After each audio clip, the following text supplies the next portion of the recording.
Call Kaye on BBC Radio Scotland. The 50p rate of tax is set to be dropped. A smart move to keep our high earners on board, or a sure sign that we're not all in this together? What do you think? 0500 92 95 00. She wasn't a beaten wife, she was hit. Dennis Waterman thinks there's a difference between the two. Do you? 0500 92 95 00. Call Kaye now. Good morning to you. What a lovely morning, isn't it? I told you yesterday that the best summer ever was just around the corner. I'm keeping this up until, it's July and it's been pouring for the last 10 days. A word of warning though. Please, when you're out and about wandering lonely as a cloud, do not eat the daffodils. Now, I'm serious here. We've got a warning from East Renfrewshire Trading Standards not to eat daffs because you'll get a nasty bout of sickness and the old, dowdy-ho. Of course, it may never have occurred to you in your wildest dreams to eat daffodils. To be fair, the advice is levelled at children. But let me know the most, I'm not going to say nutty, shall we say the most unusual health and safety advice you've ever heard. The most surprising health and safety advice you've ever heard. Don't eat the daffodils is quite high on my list, I have to say. Text 80295 or you can email callkay@bbc.co.uk. Actor Dennis Waterman's all over the papers today. He has admitted in a forthcoming TV interview with Piers Morgan that he slapped and punched his ex-wife Rula Lenska on 2 occasions, but he claims it was out of frustration. She was hit, yes, but that does not make her a beaten wife in his eyes. We're going to be talking about that just before 10.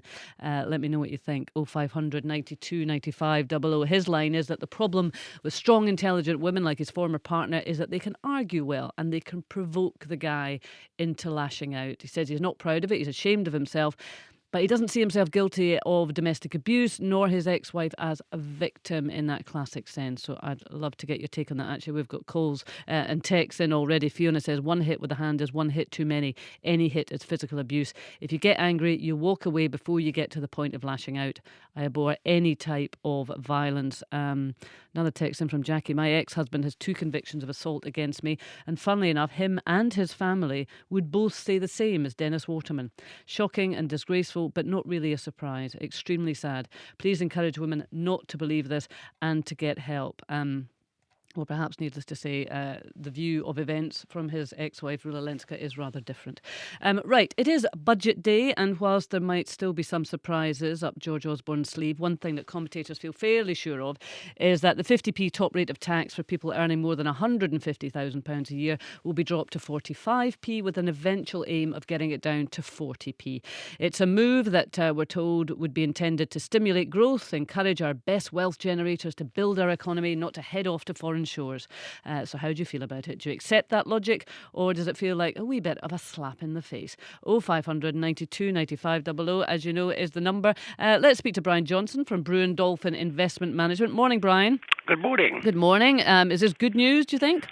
Well, it hasn't happened yet, and I suspect that they may well actually merely make it an intention, probably postpone it for a year, but I think it is a commitment to a policy of getting taxation back to an area where you can actually stimulate demand and stimulate growth.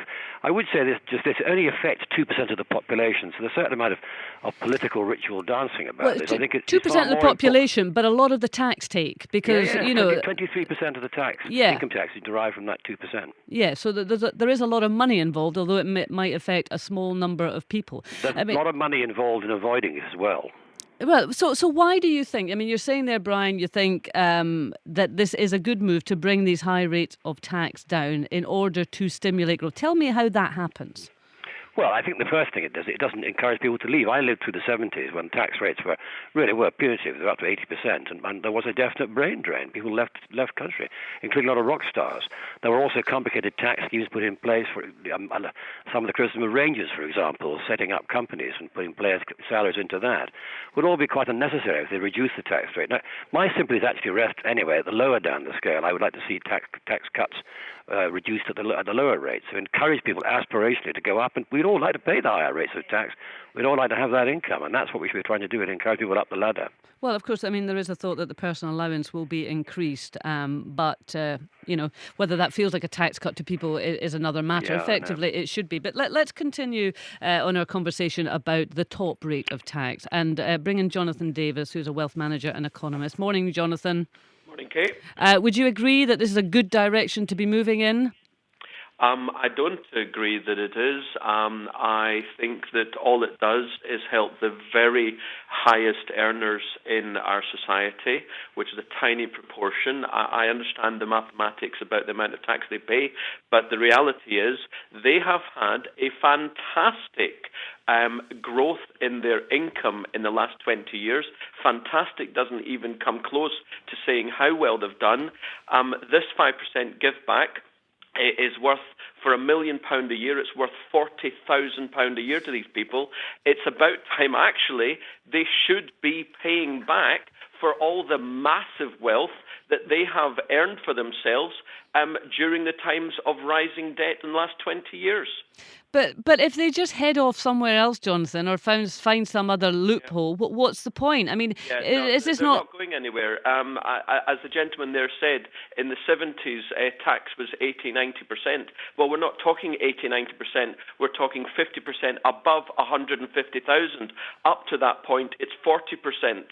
Up to 40,000 or so, it's 20%. People aren't going anywhere. We haven't seen droves of people leaving at all. We haven't seen even small numbers of people going. The 50% tax rate is not stopping people working in this country. Brian, this is the thing that's always kind of waved in front of us. You know, we will lose our greatest wealth generators. They will go elsewhere. But is there any evidence to say that is actually happening or would happen? I mean, Jonathan says it's not. Well, I don't know. If you look at Monaco, many of our sports stars are in Monaco, particularly racing drivers. I think the real issue, the trouble is that these... nothing to do with 50%. The trouble is that these sort of levels of tax aren't economic considerations, they're political, and a lot of heat is generated by the so-called minority, sponging off everybody else. I think what we need to do is have an effective tax rate which pays for state contributions and encourage people to move up the ladder and not just penalise success, which is always the interpretation of Jonathan, what was that example you gave of somebody who would get a £40,000 Yes, if your income, your earned income as opposed to your capital gains, if your earned income is £1 million, then this 5% reduction in tax, which is likely to come in, is going to save you over £40,000 a year. If you've got an income of £1 million, Brian, do you need an extra 40 grand in your pocket? If you got an income of £1 million, you wouldn't notice 40 grand. Well, exactly. So is it not better then in the public coffers? Well, yeah, that's the point. The trouble is somebody earning that amount of money almost certainly would have a lot of complicated tax avoidance schemes in place not to pay that in the first instance. As I say, there's 50% tax. What kind of people are we dealing with here, though, Brian? People who are earning bings and bings of money that we have to kind of corral them and herd them, to give some tax. Everyone else just pays their tax. Why can't they just pay their tax? Well, sure, and they do. I mean, that's the whole point. I mean, let's turn to the subject about bankers' bonuses. It's never actually mentioned that all the bankers' bonuses and these huge, and some companies astronomical figures, are all paid, but they all pay tax on them. So to some extent, the higher the bonus, the more the tax revenue into the economy. Now, I know that's a bit of an arcane argument, but you know what I mean. Well, let's see what people think. A text in, top rate of tax should match what it was when GB was a powerhouse in the world economy, 95%. Perhaps that was the reason it was so. America in the 50s with a tax rate of 90% band was then at its richest and was a powerhouse economy. High tax, powerhouse, low tax, stuttering economy. It makes you think. Let me know what you think. 92 to 95 FM, 810 medium wave, and on digital radio, BBC Radio Scotland. The news at 9 o'clock with Aileen Clark. French police have surrounded a building in Toulouse as part of their search for the killer of 4 people at a Jewish school and 3 soldiers. The suspect, who has been named as Mohamed Merah, has thrown a gun out of the window. In the past few moments, an explosion's been heard from the building. The Chancellor will deliver his third budget statement at Westminster today, promising to raise the tax threshold next April. It's thought George Osborne will also announce business tax incentives for 3 areas in Scotland. But ministers here say what is needed is large-scale capital investment to boost the economy. The Education Secretary has told Radio Scotland there's been no change of heart over the introduction of controversial new exams. Mike Russell has confirmed that individual schools now have the option to delay by a year, bringing in the national 4 and 5 tests. They're scheduled to replace standard grades in 2014. Ministers have agreed to fund extra training and resources. Labour says the Scottish Government should have acted sooner, but Mr Russell insists there's been no U-turn. What I'm trying to do is to create the circumstances where no school delays, and I don't think there is a need for delay. So what I'm putting in is additional resource to support individual teachers, to support the preparation of course materials, to allow more training. There are a vast number of schools whose enthusiasm for curriculum for excellence just leaves me in awe, and they will be encouraged and helped by this. For the few schools that have difficulties or are struggling, this is a way to overcome those difficulties. That's what I said I would do. The Supreme Court will give its ruling later in a row between two supermarket giants over a proposed new store in Dundee. The City Council has granted planning permission for a new Asda supermarket on the site of the former NCR factory, but Tesco argues the authority is in breach of its own planning policy. There's new evidence that aspirin can help protect against cancer. A series of papers in The Lancet suggests a daily dose cuts the risk of developing the disease. Cancer Research UK says the findings are exciting, but that anyone thinking of taking aspirin daily should consult their GP because it can cause internal bleeding. That's the news. Now let's get the sport. Here's Jeff Webster. Jim Jeffries is looking for Dunfermline's first home win of the season on Saturday against St Mirren in his first game in charge of the SPL's bottom club. He's agreed a deal to the end of next season. Sportsound on medium wave tonight has coverage of the St Mirren Hearts Scottish Cup replay, the winners to play Celtic in the semi-finals. Scott and British number one Elena Baltacha has lost in the first round of the Sonny Eriksson Open Tennis in Miami. And Eve Muirhead's Scottish Rink beat the Czech Republic but lost to Switzerland and still face a struggle to make the playoffs at the World Women's Curling in Canada. Now we'll have more on tonight's game in an hour's time. Right now, Rachel Connors has the travel. Thanks, Jeff. Well, there's a high wind warning on the Skye Bridge at the moment. Heading into Aberdeen on the A90, city-bound delays from Charleston to the Bridge of Dee. Edinburgh, half-hour delays, city-bound on the A90 Queensferry Road from the Forth Road Bridge through to Barnton Junction, where recovery is underway of a breakdown there. M8 Renfrewshire, 20-minute delays in both directions approaching the roadworks at Glasgow Airport. Westbound, the queue starts at 26 Hillington. Eastbound, the delays are from junction 30 at Erskine to 29 St James at Paisley, and 25-minute delays on the A737 from Johnston up to the M8 at Paisley. And a reminder that there are off-peak roadworks on the Clyde Tunnel this week from 9:30 to 3:30. In East Renfrewshire, prepare for delays through Busby on the A727 in both directions through the roadworks there.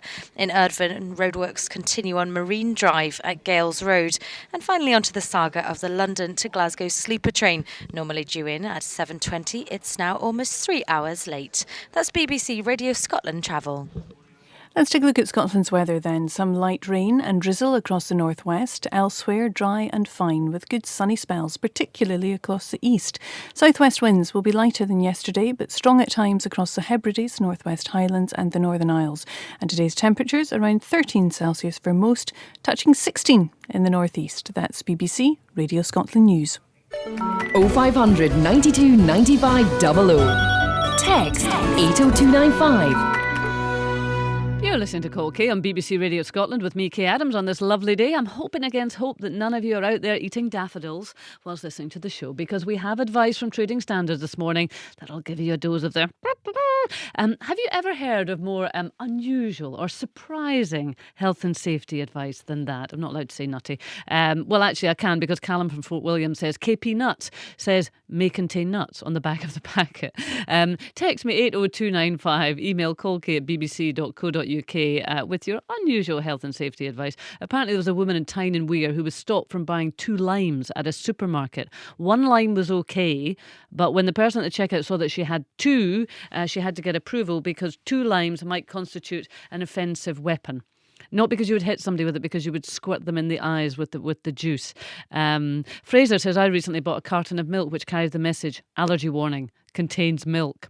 And Scott, this is a good one. I'm off abroad with the kids this Easter. I bought myself some flippers, a mask and a snorkel. And a warning on the package says, use only in water. Where else can you wear them? Can anyone tell me? Oh, I don't know, we fancy dress party or something. Brenda's on the Isle of Skye says regarding daft. I didn't say that, Brenda. I said unusual and surprising. Health and safety advice. I like the ironing labels on clothes which say, do not wear this item while ironing it. I have to say, in a bit of a rush, I might have tried enjoyed that one. Anyway, keep them coming in. 80295, email callkate@bbc.co.uk. A bit later on, do you think there's a difference between a beaten wife and a woman who has been hit? Dennis Waterman thinks there is a distinction. He's admitted in a TV interview with Piers Morgan that he hit his former wife Rula Lenska on 2 occasions, but says it was out of frustration. In an argument, he just ran out of words and he lashed out. He's ashamed of it, but he doesn't think it makes him guilty of domestic abuse as such. Let me know your thoughts on that. As I say, we've got lots of texts and emails coming in on that one. Should we drop the 50p rate of tax for high earners over £150,000? You know, it's budget day today. It's widely rumoured that George Osborne, the Chancellor, will make the announcement to drop it to 45p. Brian Johnson, investment manager, says it's a move in the right direction. It stimulates growth. It encourages our high earners to build the economy. Jonathan Davis, wealth manager and economist, takes the opposite view. Says the super rich have done very well over the past couple of decades and it's time that they paid back. Let me know what you think. Do you think it's a bit of a slap in the face? Are we all in this together? 0500 92 95 00 is the number. Or is the key question, is it an effective tax? Because not everyone would agree that it is. Tom's in Crieff. Morning, Tom. Good morning, Kate. Thanks for having me. Yeah, no problem at all. What do you think, Tom? Don't know. Don't care, really. I think it's tinkering at the edges. By all accounts, this would appear to affect a relatively small percentage of, what is in the end a £1.3 trillion economy.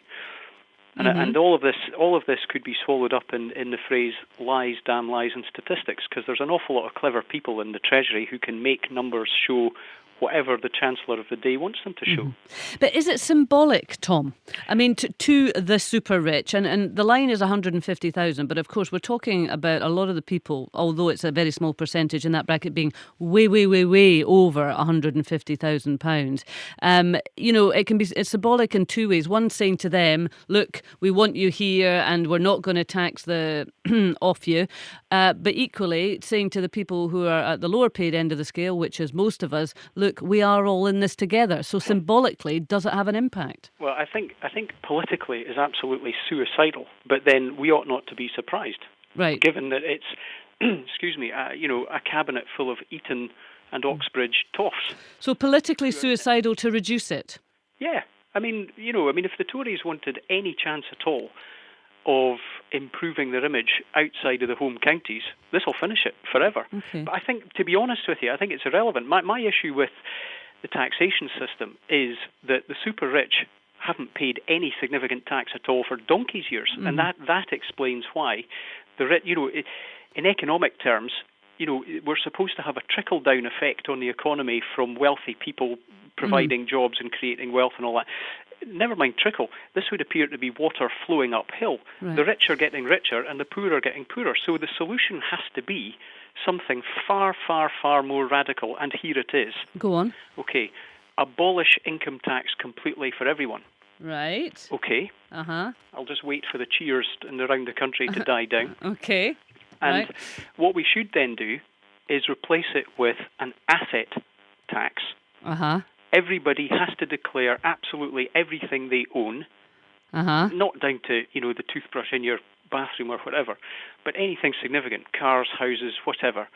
And that would include companies in the Cayman Islands, for example, or offshore trusts who own 50,000 acres of forest in Scotland or Norway or whatever it happens to be. And what would be the impact of this then, Tom? Why is this a good idea? If you combine that with the abolition of tax avoidance, if you made tax avoidance of all kinds illegal in the way that tax evasion is illegal, right?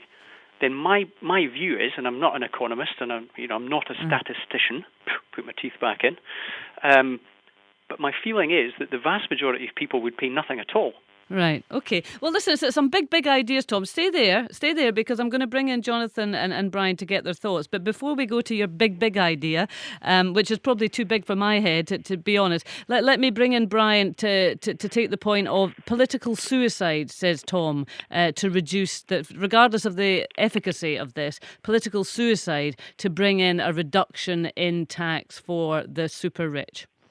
Well, I think part of the trouble, of course, is that the tax system is now a political football. And I've no doubt whatever Mr. Osborne does today, there'll be a quid pro quo to satisfy the other members of the coalition.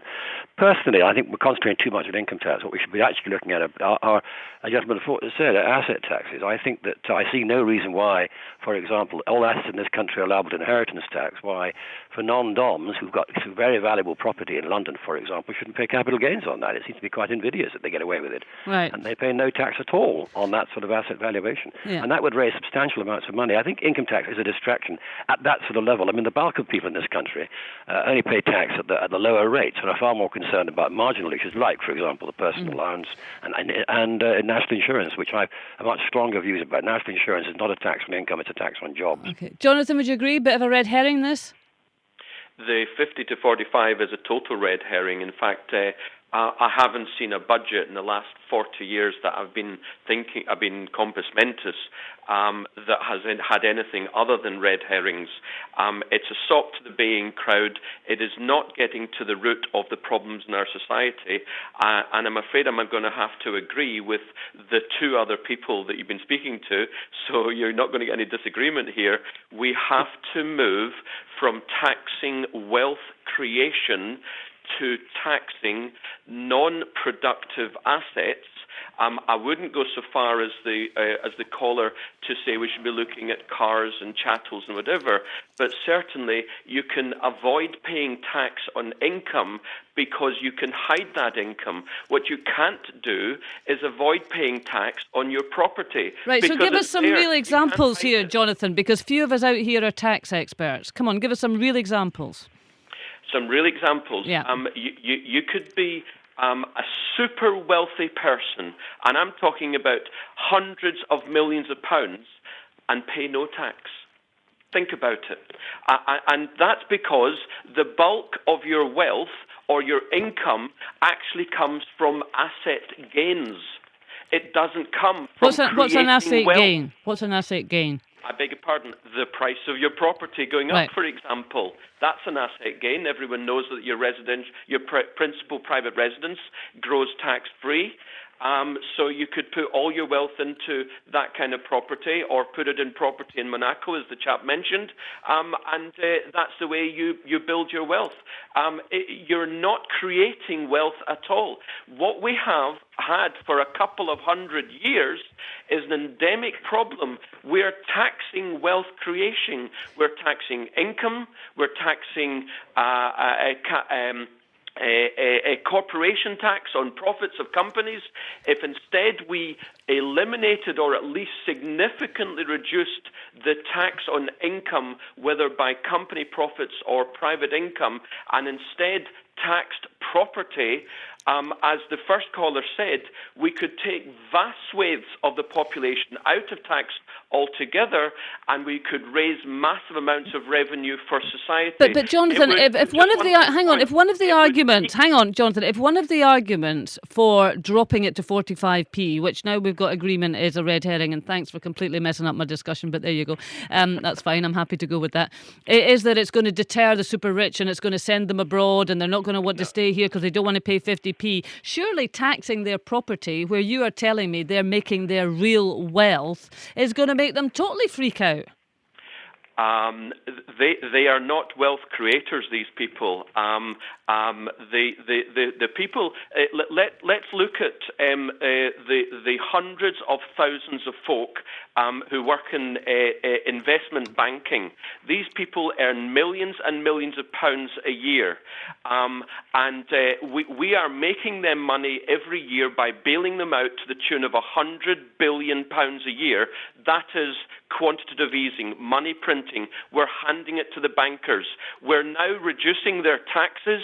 I tell you, they're not going anywhere with 50% tax, and they're not going to be increasing what they do with 45% tax. Okay. All right. Well, listen, stay with me this morning, folks. We're having a tax lesson. I didn't expect to have one, but it's actually very interesting in terms of how it all works. Do you think that this 50p, is it 50p or is it 45p or is it 40p? Do you think it is a complete red herring? We're missing the point. think we're just being thrown a smoky and we're all chasing after it? Or do you think it is important that the super rich in our society, those who earn £150,000 or more, and we have to say, I've got the figure somewhere, that the percentage of those who pay, are really on megabucks way above 150,000 is probably the ones we should be looking at.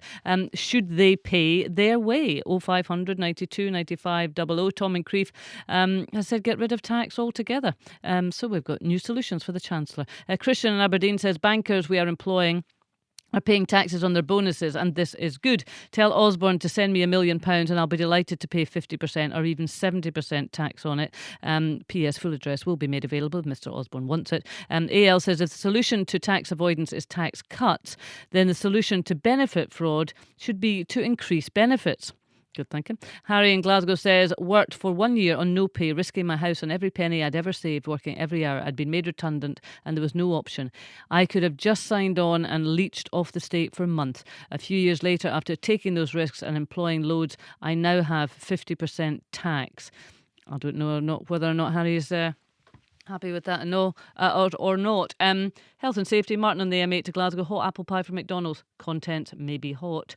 At university, having my bike in my room was a fire hazard. It wasn't a trip hazard. I always wondered if they feared I would cycle quickly and then overheat the brakes. It might have done. Let's bring in Colin Brown, who is a financial advisor. Morning, Colin. Good morning, Kay. Good morning. Are we wasting our time talking about the 50p tax rate? I think we probably are, Kay, because Shall I play some music? Oh, absolutely, why not? It's a good idea. No, I think if the 50p tax rate does come down, then the taxpayers will be hit in some other way. So there will be a quid pro quo of some sort. You presumably advise people who are in the £150,000 a year plus bracket. Yes. Yeah. How much does it matter to them? Oh, it's quite important to them. I mean, it's no excuse for people having to pay their way, but people do tend to live a lifestyle which is relevant to their earnings. And so if you go from paying 40% tax at the high end to 50% tax, these people probably have large mortgages, they may have school fees, they may have large cars, so they tend to live to the level of their income. So for anybody to have an increase in their tax rate from 40% to 50% does make a difference to these people as well. I would exclude people possibly earning, £500,000 plus from that because they probably have enough money that they can afford to do whatever they want. But nonetheless, people do tend to live towards their earnings. And I suppose the most prominent recent example has been what's been happening with Rangers and the players having to take cuts in their wages of up to 75%, and that's difficult for them if they've got large mortgages, despite the fact that they are super rich. But Colin, when we've got people in this country who are genuinely having to make decisions about, can they heat their home? Are they going to be able to afford their gas bill? Are they going to be able to do the weekly shop? And we're being told we are all in this together. These are difficult times. Does that not sound a bit weak, to say the least? Well, I think all these people need to be looked after as well, Kay. Don't get me wrong. I'm not suggesting that people should be having to live in poverty and having to make these choices. But I do think that possibly this is more about tax avoidance and people at the top end managing to get into schemes which prevent them paying tax. And I think if we can close these loopholes, then we're more likely to bring more into the Chancellor's purse to actually spend and redistribute appropriately. OK, well, let's bring in George in Inverurie. Morning, George. Good morning, Kay. How are you doing? As I've said in previous programmes, when Scotland gets its independence, I would vote that Jonathan becomes the economic advisor, whoever is Scotland's Treasury Minister. His arguments over the peace have been absolutely defenceless in terms of those who want to have a kick at him. I would think that the only definitive statistic that comes into this theatre that happens in Westminster every